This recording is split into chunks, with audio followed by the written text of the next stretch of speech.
And we're back for another episode. In this episode, we're going to be carrying on the 6.0 main story in Final Fantasy XIV. And as always, hello from Mithrie. So we are here in Labyrinthos at 1920, and we need to talk to Urianger. The quest is called Hither and Yarns.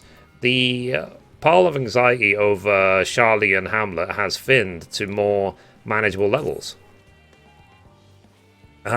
Thus has my gratitude for lending courage to the Loperits. Not disposed to rest on their laurels, several of our guests have elected to accompany my countrymen to their stations. Some few may still come hither seeking counsel, and so shall I remain to aid them as need be. If thou art needed elsewhere, do not let me detain thee. As a matter of fact, I was hoping you might check on Elise.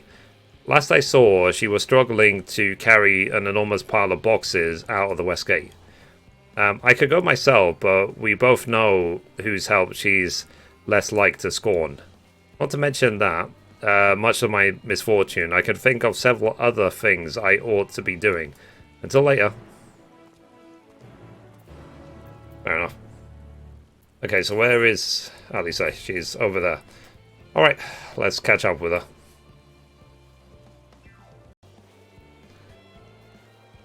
Okay, we caught up with her. So, Mithrie, what are you doing here? I don't mind if you help with the boxes, but it's far from the most exciting of tasks. Are you sure? Well, I appreciate the assistance. We need to get these to Aporia. Time is short, of course, but they're full of organic specimens and samples, so try not to be too rough with them. Alpha Node should be waiting for us when we arrive. I'll see you there. So deliver the crate samples to Alpha Node. You'll have 3 minutes to complete the task. Should you fail, return to the starting location and begin anew.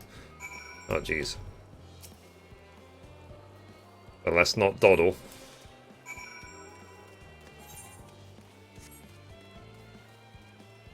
Okay, let's try not to aggro any random mobs along the way. So we won't go that way. And they said as well don't be too rough, so I'm guessing that means don't like jump or fall off cliffs or anything. But it should be okay going this way. Where am I headed to? Over there. Okay. I just want to make sure that I don't inadvertently run into a mon. Okay, so I'm guessing that gateway there, and we should be able to finish this quest. It's interesting that there's no timer on screen. Like, I wonder if there's a timer in the background.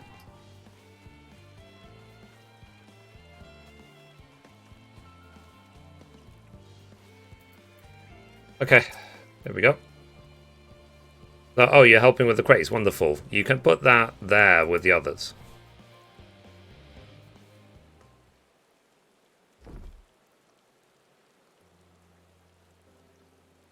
You have my gratitude, but how did you come to be involved in this? Content. Ah, then I suppose I have Thancred to thank as well. If you're wondering why we were tasked with bringing these boxes to Aporia, to begin with, so was I. It turns out that this is a base of operations of sorts. Those with final say as to what is included in the ship's manifest can be found here. Father included, I suspect.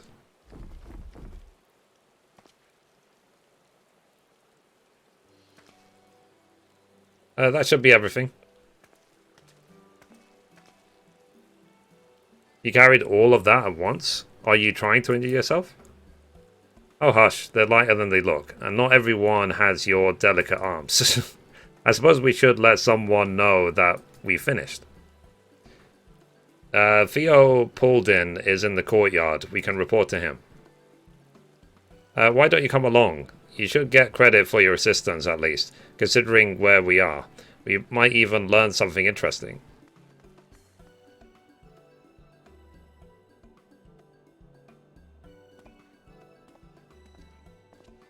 Cool. Alright, so... shouldn't be too far away. Yeah, he's just over there. I'm just curious what this airship looks like, if anything else. I already unlocked this Aetheryte before.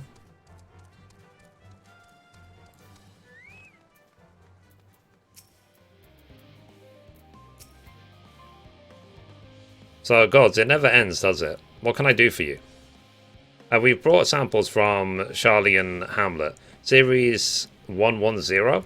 The crates are by the entrance.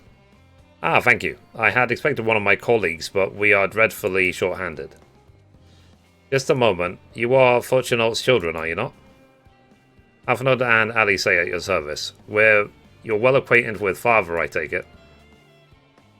Quite. I've been friends with your parents since our days at the Studium. I remember when you were ye-high, waddling hither and thither. Clearly, it's been quite some time since we've met. It is good to see you again, wielding your father's Norlifts, no less. You knew our parents when they were young. What were they like? Pray spare no detail. I should like nothing more than to regale you. Alas, I am meant to be in charge here, and reams of paperwork want for submission. We can help with that, in exchange for the sorts of stories our parents would never willingly divulge, of course. Very well then. There happen to be 3 sets of documents in need of delivery, so how about each take one?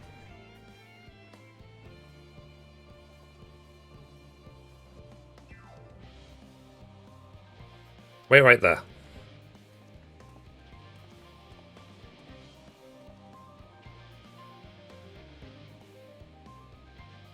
You will find a foreign representative waiting to collect these near the southernmost structure. I hope I haven't kept her waiting too long. Never mind Alphanod and Alice, I'm certain they will be back soon enough. Okay. So, they said the southernmost structure. I guess this way? There we go.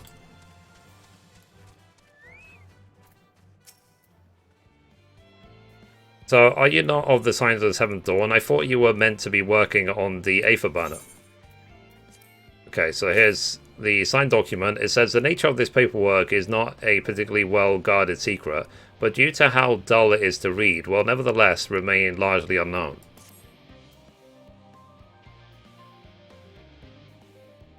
Via Polin's paperwork, I was beginning to worry he had misplaced his quill. I appreciate your help in seeing these documents to my hands at last. As for your other task, pray keep this between us, but I sincerely hope you Scions succeed. The Exodus is without a doubt the most monumental undertaking in the history of the Forum, and we must be circumspect in all respects. Risk is a privilege we cannot afford ourselves. At its heart, however, Charlian has ever been a nation of the curious. It would be a tragedy indeed if we were the ones to stymie your pursuit of truth. Okay, so let's go back to Theopolin. Okay, so we made it back to Theopolin. So, quick and efficient, I dare say you have a talent for this work. The twins' papers only needed to be delivered to elsewhere in the facility, so they should be returning any moment.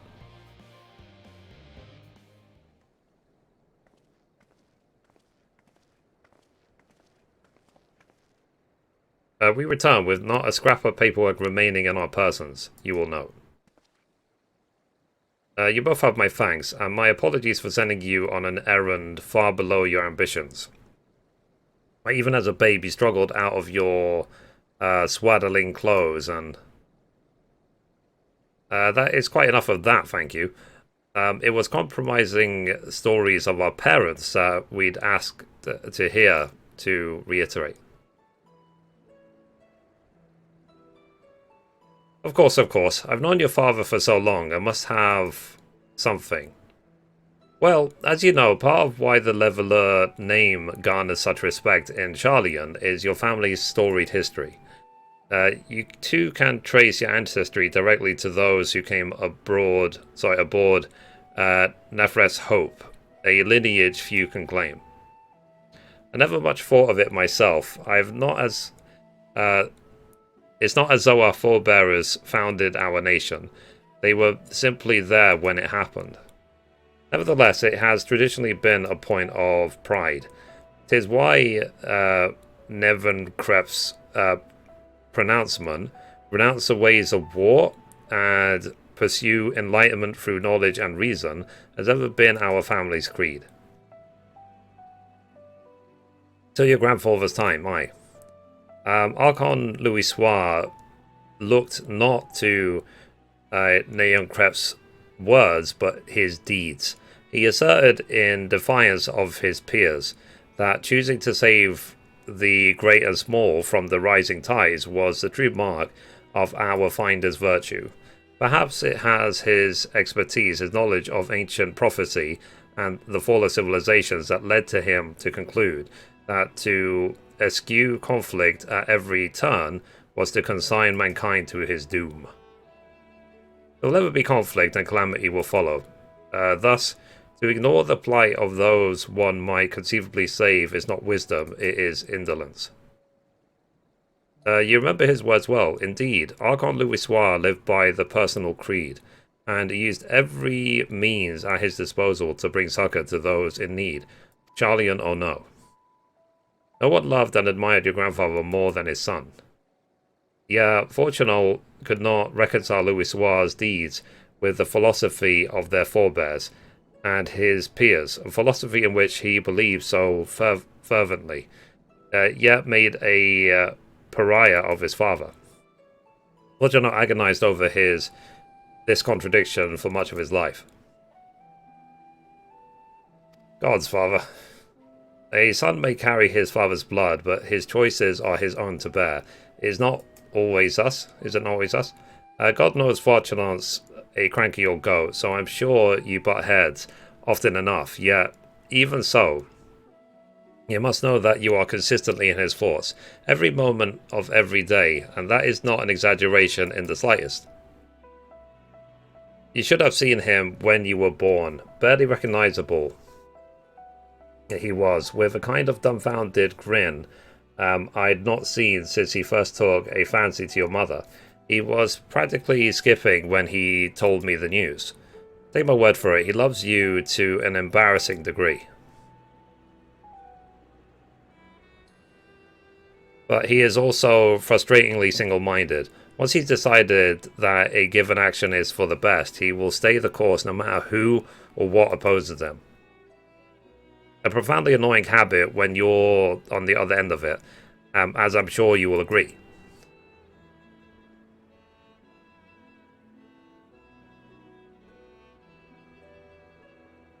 I'll say. Thank you for your insight. When next we meet our parents, I shall mention that we spoke. Try not to get me into too much trouble now. I need the forum on my side. Speaking of which, I ought to be getting back to work. I have to make sure those specimens you brought make it to the proper places, or the cranky old goat will have my hide. We can speak again later. Cool. Alright.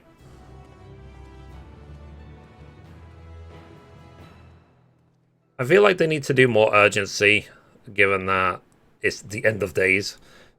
Hail you free. Graha, surely Kokol hasn't driven you out of the forge already? For better or worse, no. However, he has set me a task that requires more than my single pair of hands. And here you are. I could use at least one of you, but I won't object to more. Unfortunately, Alice and I have prior commitments, and we have delayed too long as it is. What about you, Mithrie? Can you spare the time? I guess. Perfect. This shouldn't take too long. Cool. And then the next quest is called Once Forged. An unspecified task awaits you. But let's try not to be standing in Graha's, body. So, in the event that our, and I quote, promise heap of adamantite fails to keep out of the bloody sky and into my lap, sorry, falls right out of the sky and into my lap, Master Kolo wishes to be ready to put the proverbial hammer to an anvil at a moment's notice. I could have read that worse if I tried. To fabricate these parts, however, he needs the flames of Kokol's forge to burn hotter. He sent me to increase the amount of aether being funneled to his furnaces. The flow of fire-aspected aether in Labyrinthos is regulated by an elemental reactor south of here, to which I have borrowed the key. The adjustment will require 2 people to carry out safely, but I can explain the process when we arrive. This is where we part then. We'll see in Charlie and Hamlet once the Adamantite arrives, if not before.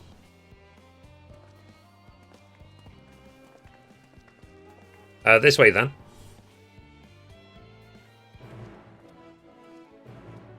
Cool. Alright, let's catch up with Graha.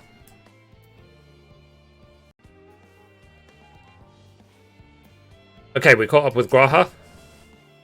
So the reactor is housed within this facility. I'll be the one to go inside and adjust the fire aether output. When I do, a rather large amount of water-aspected aether will issue from the vent at the top. I expect this to attract at least a few elementals, which we would both rather not be drawn into the reactor itself, trust me. Can I ask that you put down any that draw too near? They'll pose you little trouble, I'm sure.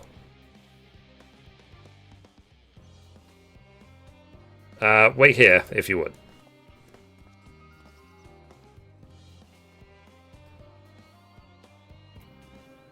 Okay, so survey the location and defeat any enemies.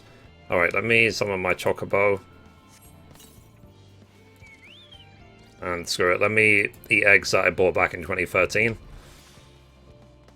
Healthy.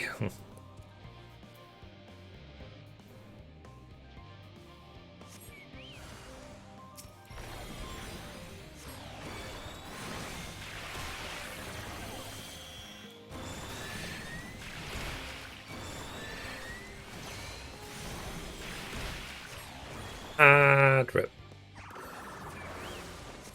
Wait, there's more.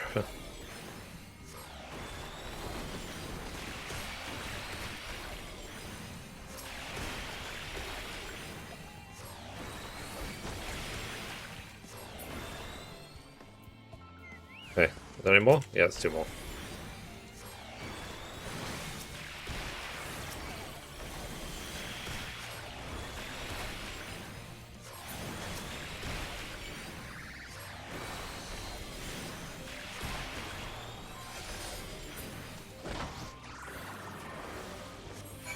Okay, so let's examine the destination again.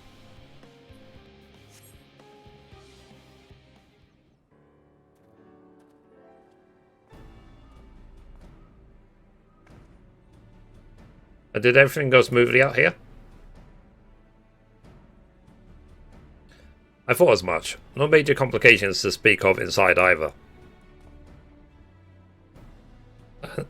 Sorry, and the water aether appears to be venting properly. I expect Kokol will have seen a difference in his forged flames by the time I return. Since I have you, there was another matter I thought to discuss with you. Nothing terribly important, merely something I've been considering. Part of this I shared with everyone, yet you and only you have been to Elpis. As we have established, refined adamantite is a product of Alag, of the Empire's twilight years in fact. It was a material which saw much use as part of the Allagan efforts to extend beyond the bounds of this world, Dalamud of course being the most prominent. Of those who would push further, expand Alag's empire to encompass the heavens and the stars above, perhaps the greatest was his infamous technologist, Amon.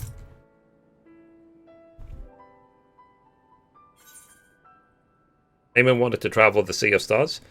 Did he remember his life as Hermes?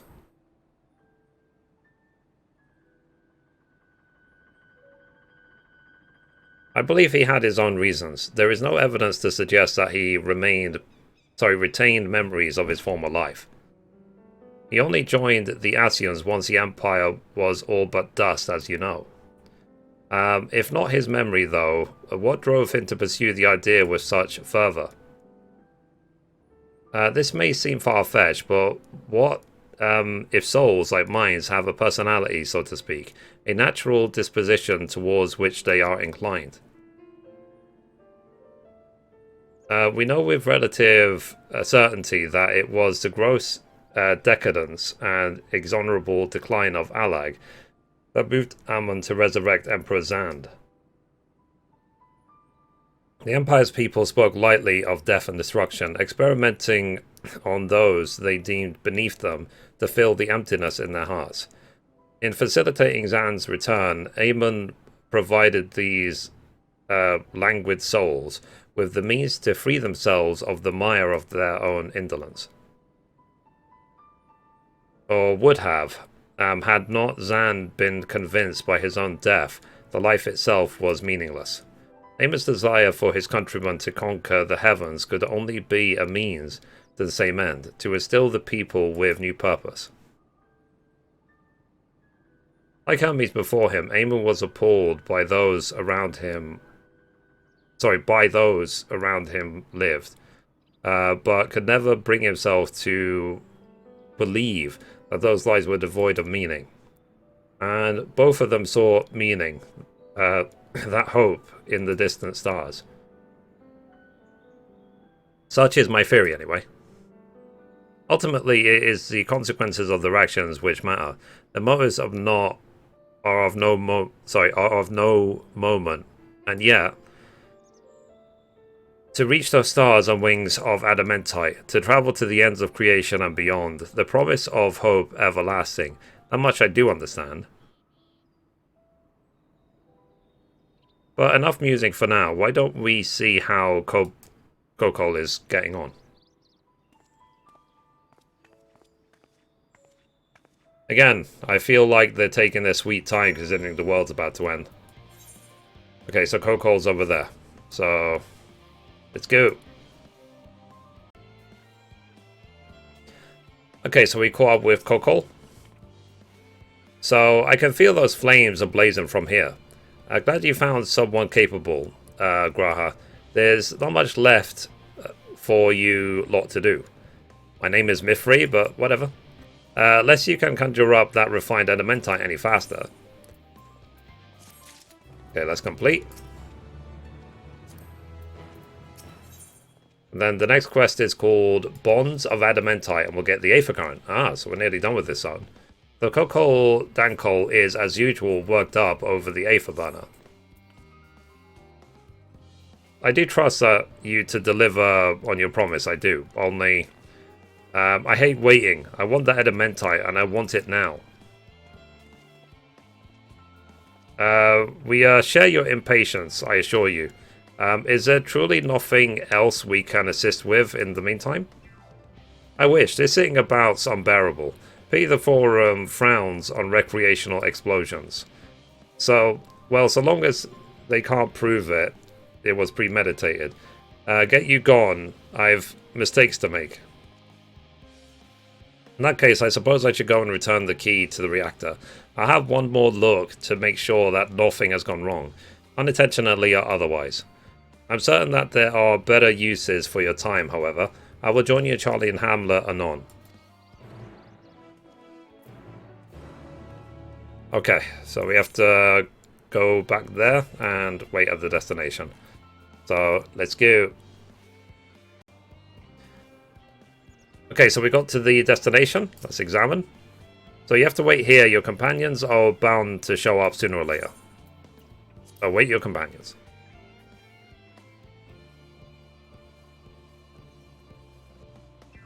Maybe that's a hint of there's going to be a lot of quests. Or a lot of cutscenes.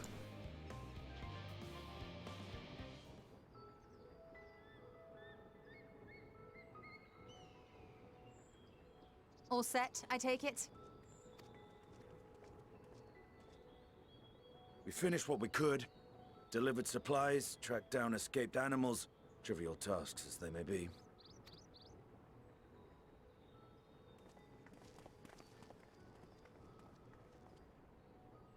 That's enough, don't you think? If there was anything more important still undone, that would be a problem in itself. The vessel is essentially ready for departure. All that remains is to load the final batch of supplies and see everyone on board. Once we've readied the ether burner, that is. Ah, had a feeling we might find you all here. Our consultations with the Loporrits, too, have run their course. Pleased I am to say that our researchers' concerns have for the most part been allayed, though some insist on making adjustments to the very end. For their part, Livingway and her peers have graciously offered to stay and keep the people company, lest any lingering queries go unanswered. All that remains is to wait for the refined adamantite. Alphino, are you there? It's me, Cryle. Your special delivery has arrived. Round up everyone and come to the harbor at once. Speak of the devil. Let us go at once.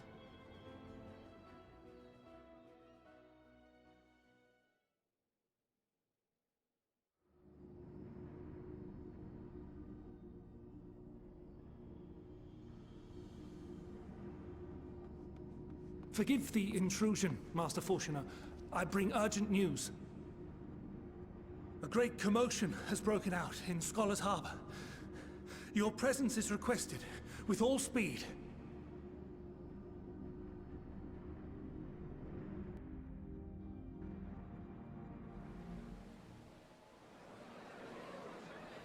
Now, where might this delivery be?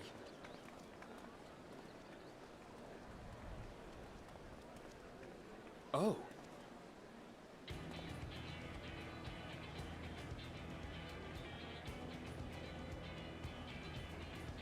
Whoops.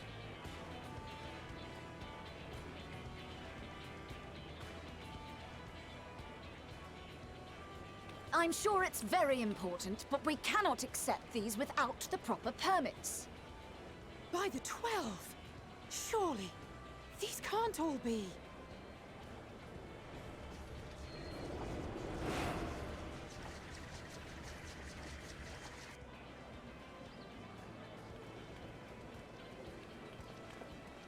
Bleeding hellfire! They're bringing them by sea and by air. All these folks in these crates.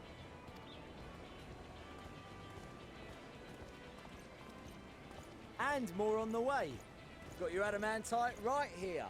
A bigger haul than any of these sorry bastards brought, and that's no lie. Yes, because you were charged with seeing the shipments from Gridania and Uldar here, along with your own. Give credit where credit is due. Ew.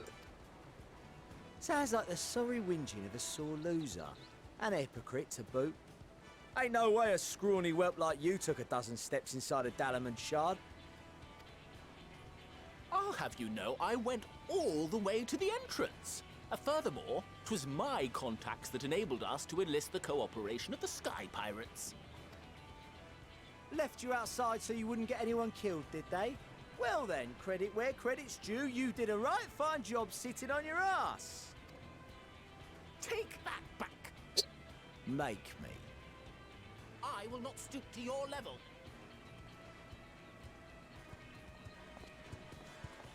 My, what a grand welcome party. Hancock and Soroban. We come bearing relics both sacred and Allagan, as well as a few other gifts that may be of help, to be presented with best wishes from the Eastern Alliance. I myself have come with a sacred relic of the Kojin. Upon learning of your need, Bunchin bade me deliver it on behalf of the Blue with all haste. Fearing I could not swim here with the necessary speed, however, I thought to beg our Confederate allies for aid. To my delight, Hancock was already preparing for departure at the self-same port, and had space for additional cargo. We did, of course, need quite the impressive vessel to get it all here in time. Fortunately, our majestic associates have been more than helpful. 'Tis an honor to join the Warrior of Light on another adventure, they tell me.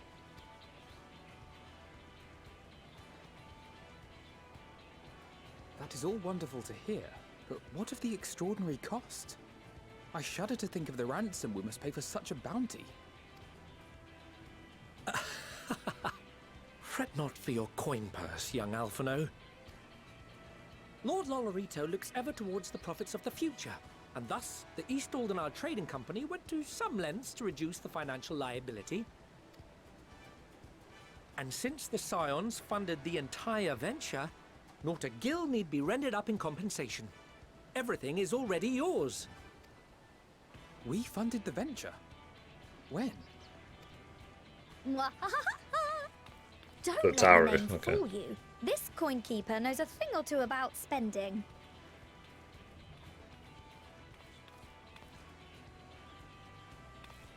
When it comes to capital investiture, a sprinkling of gil here and there will not do.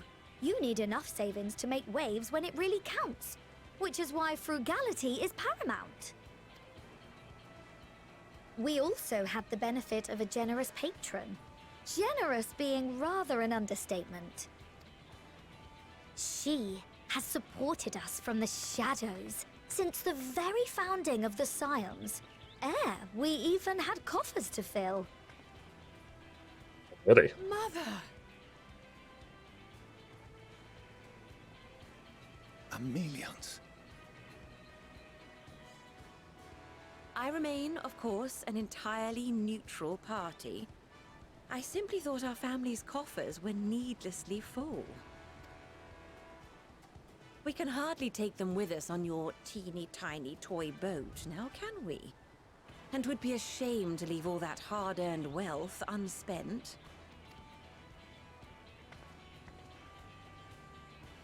Waste not. Hey. Money, who needs it?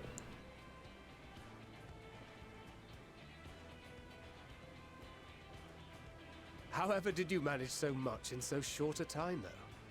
We expected word to reach only a fraction of our allies. Did I not tell you I have my ways? Erenville, you were involved too. I received a letter from Cryo after we parted ways in Labyrinthos. She explained what the Scions were trying to accomplish, and why you might soon require the services of the Gleaners, spread across the world as we are. I pray you do not interpret this as a betrayal of Charlie. I accept that the Forum's aim in pushing us to our limits was to preserve what knowledge we have, and I bear you no ill will for it. Yet, in collecting that knowledge, what I came to appreciate most about our star is that there remains so much we do not know. That is why I chose to help the Scions, to combat the obliteration of those countless undiscovered wonders. I held no illusions that they would be less demanding taskmasters. Though, rest assured, if I had, I would have been sorely disappointed.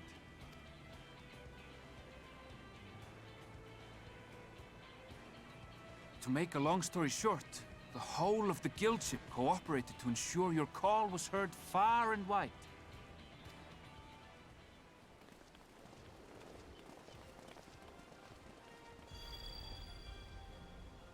What's this about a ship that can fly to the moon? And why didn't you mention it sooner? The one time you don't beg my aid, your problem's a bloody ship that can fly to the moon. Sid, you brought the team. Of course.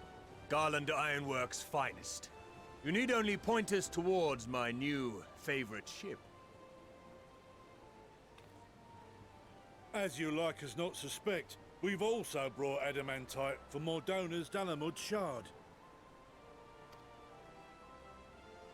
I admit to some consternation upon first receiving Kroll's message. So few scions remain at the Rising Stones now. Far too few for such an expedition. However, the Gleaners were able to secure us reinforcements. Idleshire's treasure hunters, not least among them. I know. How the Gobbyflock fought.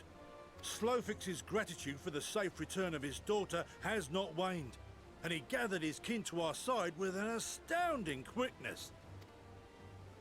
The clash between their machina and the Allegan defences was a sight to behold. I wager even you would have been impressed by the magnitude of the Gobby booms. Fascinating as all this is, I fail to see how it explains your presence here. Does Razat not have more pressing concerns?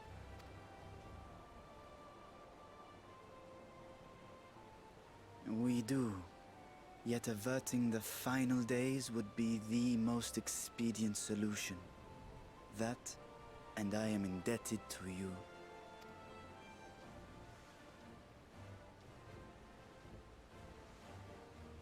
Though they chose to take their leave of Thavnair, those you saved in Galimund remain my people. My gratitude is beyond words. Yeah, I'm just thinking, like, does MMO and RPG mean dragons? 'Tis appropriate that I aid you in kind. If in the doing we bring salvation to others of this star, so much the better.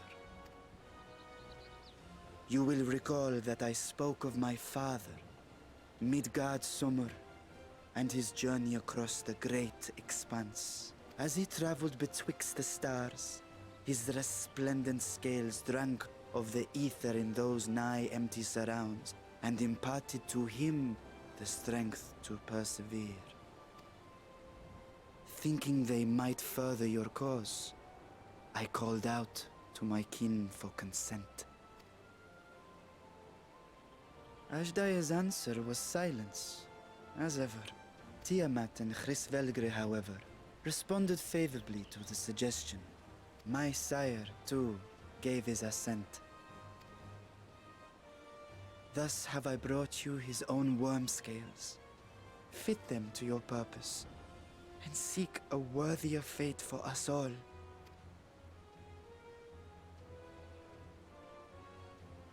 You'd be hard-pressed to find someone else so familiar with the unique properties of dragon scales. So I invited myself along.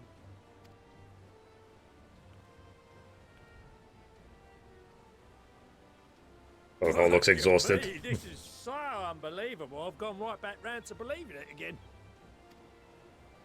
Forget a 6% gain in efficiency. With all these goodies, we could get 7, no, 10, no, 14 bleeding percent. Think of how far we could go. What we could do with that much power. What we could blow up. If Kokol is duly convinced, then it must be true. In which case, the Scion's end of the bargain has been fulfilled. Would you not agree?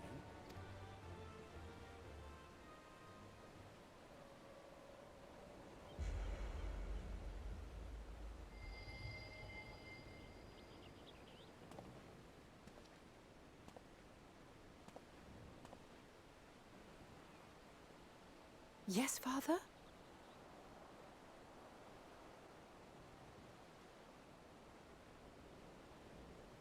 I know not what you seek of Hydaelyn, nor for what purpose you would take command of our ship. Yet this much is certain. To do so will be to dictate the fate of this star and the lives upon it. The lives of each and every creature, in their magnitude and their fragility. Do you understand? And are you prepared? We have seen and we have felt how much each life shapes this world. And so we are determined to abandon none. We understand what is at stake, and we are prepared to bear this burden.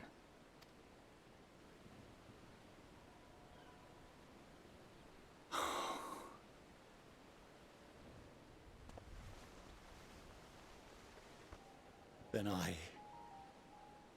I will bear it with you. He has emotion, other than anger Struggles with me and disdain. as family.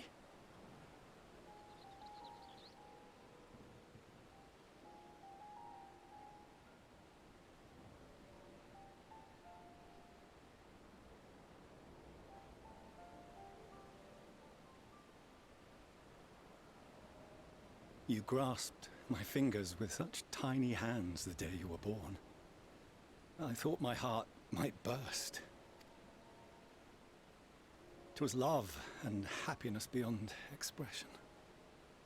Overwhelming, and a conviction so powerful that I trembled with something close to rage. I had heard the final days foretold. I swore to myself then and there that I would not let them steal your futures.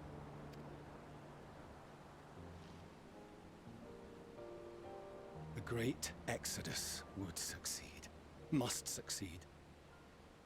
No sacrifice or sin was worse than the alternative. If anything gave me pause, 'twas mine own father. The Archon Louisoix openly decried Charlian's policies, a perspective which I regarded with increasing disdain as I grew older. Yet even as part of me thought him a fool. Perhaps I also hoped that he, of all people, would devise a brilliant means to save my children. A naive hope, but stubborn enough that I could never bring myself to keep you apart.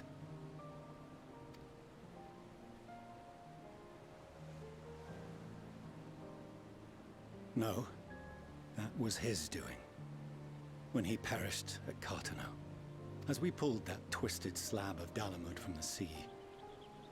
I remembered the warmth of your newborn touch.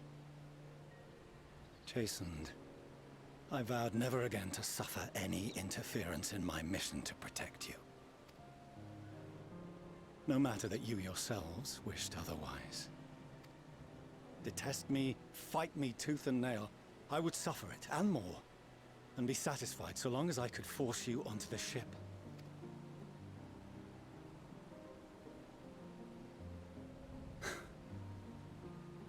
I was wrong.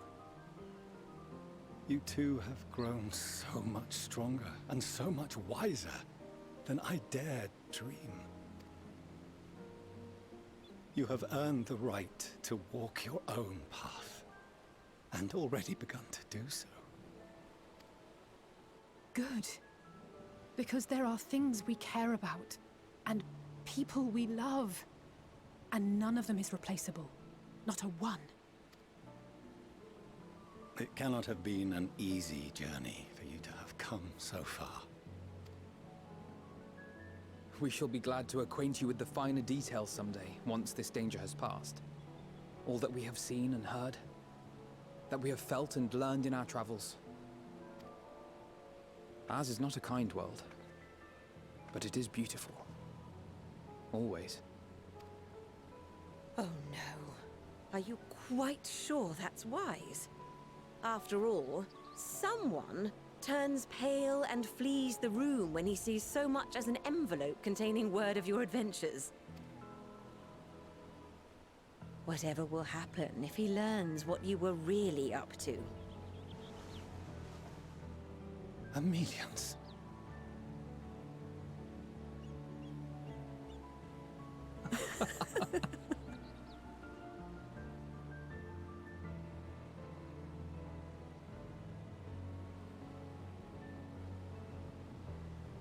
Though I have wronged my children most gravely, I owe you an apology as well. I assumed that it was the Scion's influence that made them so keen to charge headlong into danger. Yours, in particular. I see now that said influence instead brought them together with the many fine people gathered here today. In which case, I hope you continue to guide them.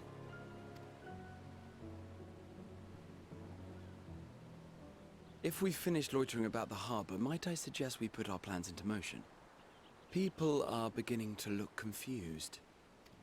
Perhaps you can spare a few words ere they resume the tedious lugging of cargo. You've no small number of friends and admirers here after all.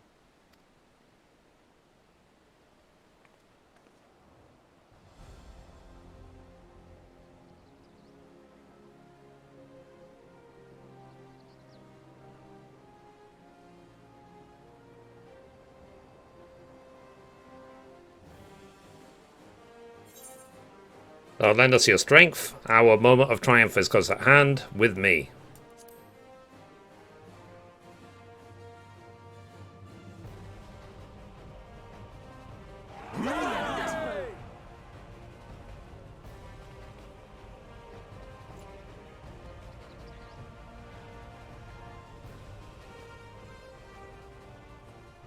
Your assistance is appreciated. Now, in an orderly fashion, if you please.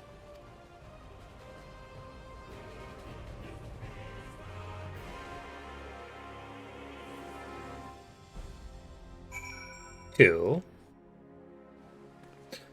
Alright, let's talk to Alpha Node.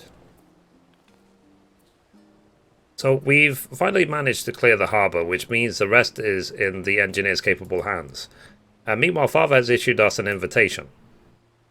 As we agreed, he will reveal the means by which Hydaelyn may be contacted. We are to meet him at Euphoria when ready. Given the vital knowledge she holds, I suggest that we leave without delay. It transpires, however, that the Forum's method of speaking with her is not without risks.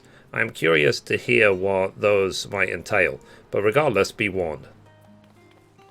Most of those who arrived with the Adamantite have offered to stay and see to any remaining tasks that need doing. The Forum has already asked for my assistance in overseeing the process, so you needn't worry about a thing. Thank you, Tataru. We're off to Euphoria. Or Aporia. Okay, so where's Aporia? There. Okay, let's teleport straight there.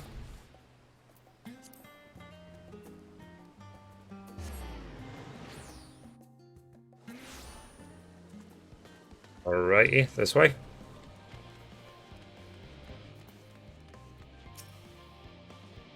So, Mithrie, I've already shown the others inside.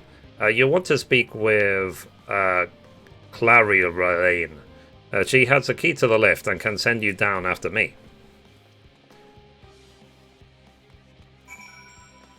If any of you have been watching my story videos for a while, you know I'm the best at pronouncing the names in this game. There's no one better than me. Now here is and let's go down the lift. So you're with Master Fortunato, yes? Just step inside the lift here. Let's go to the lower levels.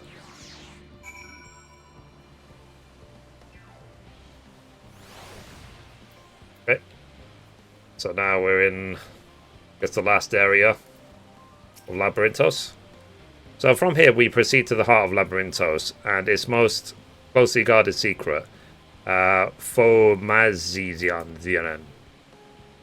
It marks the beginning and end of our efforts, whence we delve to seek audience with the star, and whence we will embark on our journey to the heavens.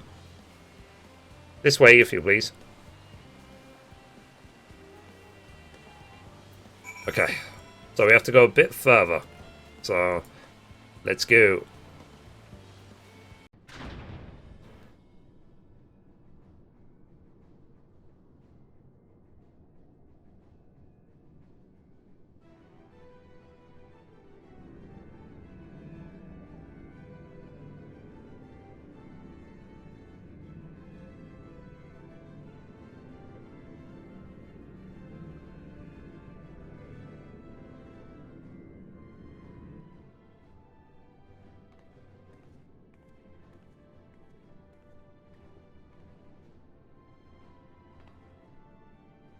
I bid you welcome to Fomazian. Direct your attention towards its centre to behold the ark over which we have long laboured.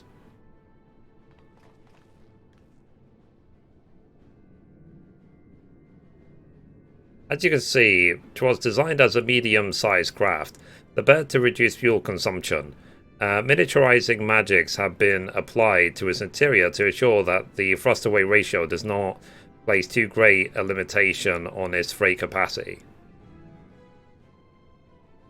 The Aether burner, as you know, has been removed for further modification, but we shall reattach it soon enough. I have received word that Kokol and several of your allies are working on it with an intense fervor. They are sure to see it done. 'Twas by their expertise that many a prior disaster was averted. If anything, I fear that they will not afford us much time for speaking with Hydaelyn if they finish. Point taken. Let us move on. I must warn you again, however, that even with the benefit of our device, to treat her with her is not a simple feat.